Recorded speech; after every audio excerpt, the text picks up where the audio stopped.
तो बच्चों good evening. मेरा नाम पूजा है और मैंने पॉलिटिकल ऑनर्स में ग्रेजुएशन कर रही हूँ। और मैं आपको आज से पॉलिटिकल साइंस का 11th क्लास का ऑल कोर्स कवर करवाऊँगी। ठीक है, पार्ट 1 और पार्ट 2 दोनों बुक्स करवाऊँगी। ठीक है, और मेरे कुछ दिनों बाद मतलब जैसे ही ये कंप्लीट हो जाएगा कोर्स, मैं 12th क्लास का भी करवाऊँगी दोनों बुक्स। ठीक है, तो निश्चित हो कि आप बस इस कोर्स को ज्वाइन करिए और आपको घर बैठे ही मुफ्त में आपको ये सारी शिक्षा अवेलेबल होगी। ठीक है, मैं आपको ये जो मेरा क्लास है वो बस इंट्रोडक्शन होगा। नेक्स्ट क्लास में मैं आपको चैप्टर स्टार्ट करवाऊँगी और आई होप आपको ये अच्छा लगेगा। तो स्टार्ट करते हैं। जो इसका फर्स्ट पेज है, इसमें क्या है, इंडियन कॉन्स्टिट्यूशन का मतलब इंडिया का जो कॉन्स्टिट्यूशन है उसका जो फर्स्ट पेज है ना, उसमें प्रियम्बल लिखा हुआ है। हमारे इंडियन कॉन्स्टिट्यूशन में फर्स्ट जो पेज है उसमें प्रियम्बल लिखा है। ठीक है, ये बहुत मेन है। ठीक है, इसी से ही आपको मतलब आगे पता चलेगा कि क्या क्या है। सो मैं स्टार्ट करती हूँ, क्या लिखा है पढ़ते हैं।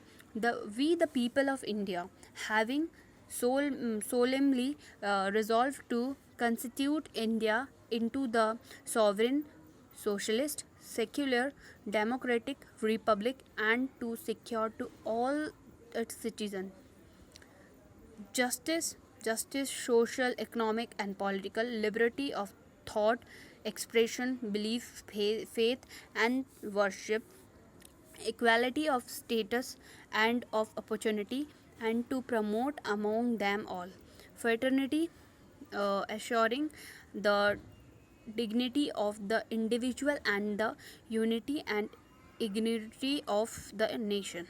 ये देखिए, हमें 4 चीज़ इसमें बहुत ही ज़्यादा इंपॉर्टेंट है हमारे इंडियन कॉन्स्टिट्यूशन में। सबसे पहला जस्टिस। ठीक है, सबके संग न्याय होना चाहिए। लिबर्टी मतलब सबको आज़ादी मिलनी चाहिए पूर्ण रूप से। इक्वालिटी मतलब सबको समान अधिकार होने चाहिए।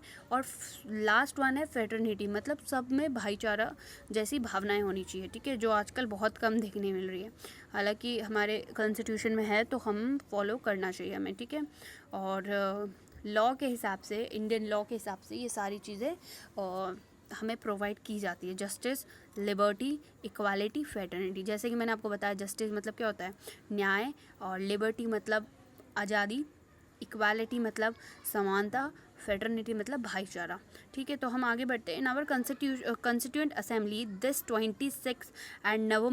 26 of November 1949 do hereby adopt, enact and give to ourselves this constitution। ठीक है, मतलब बोला गया है कि कंस्टिट्यूएंट असेंबली मतलब एक सभा बिठाई गई थी सन 1949 में